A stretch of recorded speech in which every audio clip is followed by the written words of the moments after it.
Hi, friends, welcome you all to chapter number 5 of Economic Survey, Volume 1. So, you already completed 4 chapters. Do a Hawa mein high five for yourself. Wow, wow, pat yourself. You completed learning the essence, which is what is important in Volume 1. Just the essence.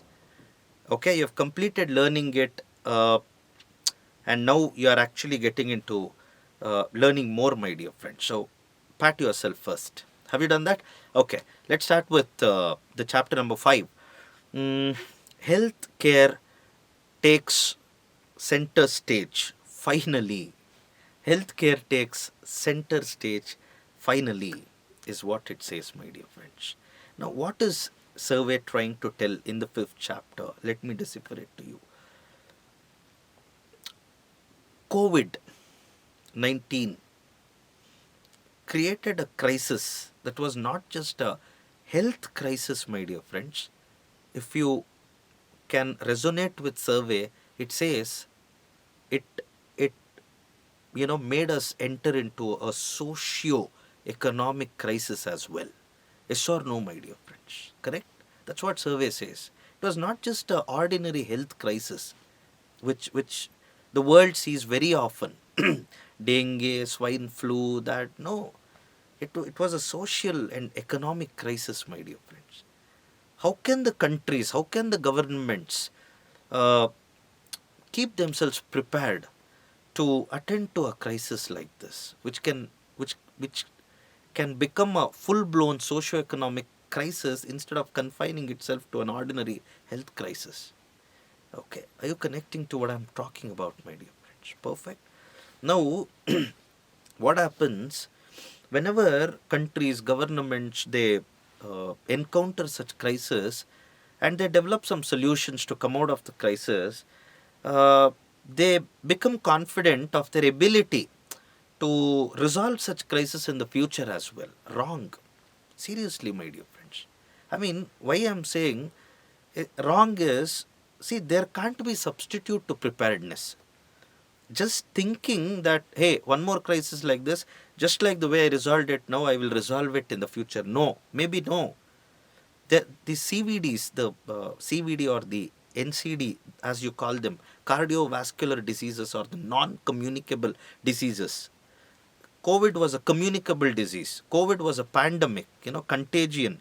But NCDs or CVDs, which constitute a majority, you know, which constitute a major factor in majority of deaths that happen in India, do we have a concrete policy to address it? Survey talks about the saliency basis here. Okay.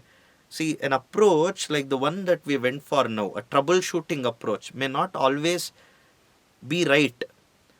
That too, in a country like India, where majority of the deaths are no longer happen, are no longer because of communicable diseases, but non-communicable diseases like the cardiovascular diseases. Are you connecting to what I'm talking about, my friend? Which means time has come for us to have a what do you call, my dear friends? Time has come for us to expand our policy concerns, to look into matters that may not be challenging today, but definitely become challenging in the days to come, my dear friends. Are you connecting to what I'm talking about, my dear friends? Superb. Thank you.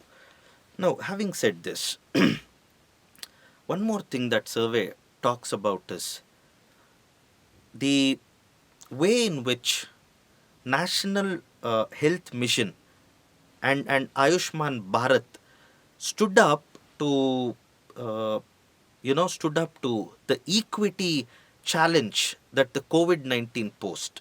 Lot of prenatal, postnatal care that people had to get was duly catered to thanks to the governmental interventions, schemes, and programs. So, clearly giving us a message that yes, to whatever extent government is intervening, especially with an equity objective, especially to cater to the health needs of have not, it has to continue doing it.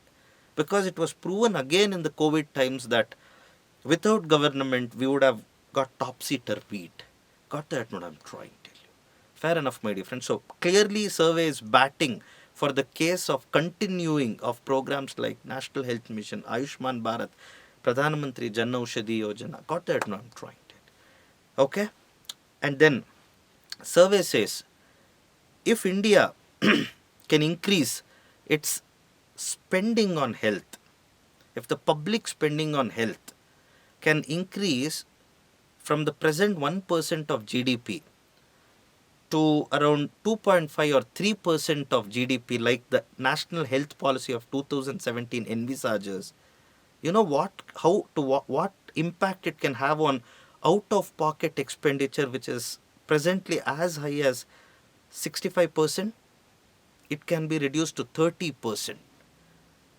Are you understanding what survey is talking about, my dear friends? Yeah, just a 1%, 1.5, 2% jump as a percentage of GDP, public spending, can reduce the out of pocket expenditure of people from the present 65% to 30%, my dear friends. Awesome, fantastic, superb. One more thing that survey talks about is the market failure. Market failure in the health sector, especially during times of pandemic. See, do you remember, my dear friends, when you watch those uh, news channels which carried reports after reports of people being denied beds in the private in the private hospitals, people denied that ventilation infrastructure in the private hospitals, the the beds being pre-booked by the haves, people who have a lot of money, advance booking the beds that if they are by chance infected, they should have the. Got that? No, I'm trying to tell you. So look at here, why the market literally failed in standing up to the health crisis that was there, my dear friends. People had to move from one hospital to another hospital, to admit, if and if they were a have not, if they were a disadvantage, if they belonged to that economically disadvantaged group, the challenge was even higher.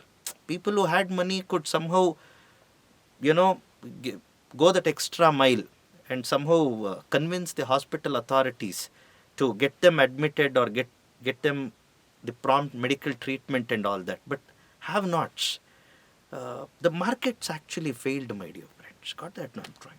This happens, markets fail when there is information asymmetry. Information asymmetry. Now, what is this information asymmetry? Let me explain to you with the same example that survey gives. If you have a skin problem, you go to a dermatologist. He prescribes you an ointment, a skin ointment. And when you actually go to buy it, you have an idea. Okay, if it is skin ointment that is catering to this wound or whatsoever, it must be in this price range. Generally, it will be in that acceptable price range. Yeah. If it is disproportionately high, you can actually question it. Yeah, you'll say, "Hey, why just for this? I will have to shell out 10,000 rupees." Yeah. If it is 600 or 700, it's fine. But then, when, okay, if it's a dermatologist case, skin is done. Take the case of uh, uh, a blockage in one of the arteries. And you go, the doctor says immediate angioplasty has to happen or a bypass surgery has to happen. You don't even know why the doctor is charging you the bill he is charging to you. You were hearing of so many cases in the news as well as from friends and relative circle, where people who got infected by COVID ended up paying bills like 9 lakhs, 12 lakhs, 50 lakhs and all that, my dear friends. A simple question survey has is, what is the basis for you to charge that kind of exorbitantly high bills? What is the basis? Information asymmetry. Because the consumer of this medical intervention does not have information of what costs how much, why it should cost so much, he has no, I mean, it's inevitable for him to spend. And most of the time, it's a out of pocket expenditure. A stupid fellow doesn't even have a health insurance to his name. Which is the next thing that survey talks about? Survey says there is information asymmetry in the insurance sector also. Are you connecting to what I'm talking about, my dear friends? See, look at the chain here. A private sector hospital is charging an exorbitant price on the surgery that it has to carry out. No one knows why it is charging so much. It is giving some 100 headings, 100 heads for this 1 lakh, for this 50,000, for this 20. No one knows why, because people do not have adequate information. Now, when that is the case, what is happening? The insurance sector also, whenever it is selling the insurance products to people, it is charging very high premiums. Why very high premiums? Because if at all a private hospital charges a bill of 10 lakhs, insurance sector will have to respond to it. Therefore, it is charging very high premiums.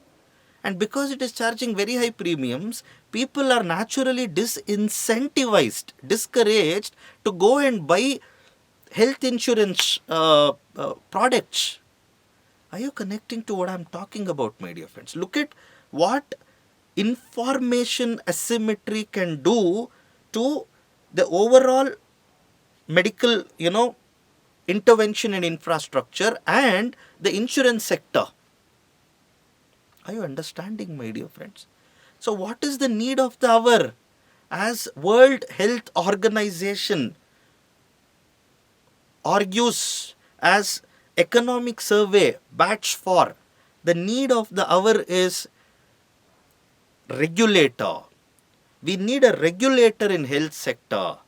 We need someone like IRDA, we need someone like TRAI, who will come to the health sector, question these people. Why are you charging 50 lakhs for this simple operation? When see, the price of an operation or a surgery comes down, automatically insurance sector can also respond to it and bring down the premium cost, bring down the price on the whatever premiums that people will have to pay.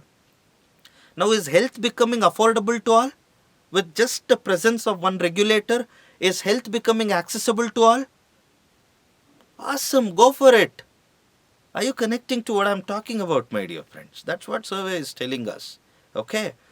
Now, so I hope you are getting it in a proper sequence, my dear friends. And finally, survey says, so these are the major things that has to be taken care of in the health sector. Okay. What all did I talk about, my dear friends? I spoke about the increase in the spending, increase in the public spending from the present 1% to 2.5 to 3% of the GDP, so that it can reduce the out-of-pocket expenditure of people from 65% to 30%, my dear friends. I also spoke about the importance of government health interventions like National Health Mission, Ayushman Bharat, Pradhan Mantri Jan Aushadhi Yojana, all of them which have actually performed really well in standing up to the needs of have-nots during the crisis like this. Also, I said a crisis that COVID-19 brought us to was not just a health crisis but was a socio-economic crisis. So we need to be ready to handle other types of crises also, which may not be because of communicable diseases like COVID, but also non-communicable diseases, my dear friends. Fair enough. And then we actually came to the point that there is very large information asymmetry and how it can negatively affect the medical, the health sector in general and insurance sector in particular. So to be able to address this, we batted for the need for a overarching regulator in the health sector. Got that? No, I'm trying. And ultimately, my dear friends, the final important point that we have to bear in mind that survey talks about is the success of technology in general in improving the health sector. Technology in general, I said. So what should be in particular as survey wants us to focus upon? Telemedicine, especially telemedicine. Survey gives you example of e-Sanjeevani, which was really Sanjeevani during the COVID times, my dear friends. And Practo. Also, all of you use this government app so well, my dear friend, during the COVID times. Okay. So, e-Sanjeevani and Practo, the app, clearly shows us how telemedicine, yeah, can be a game changer in health sector, my dear friends. Got that? No, remote places, geographically disadvantaged places. Geographically disadvantaged places generally have people who are economically disadvantaged also. Just imagine, guys, how telemedicine can be a game changer in addressing the health concerns of people like this. Are you connecting to, not just in COVID times, even out of the COVID times?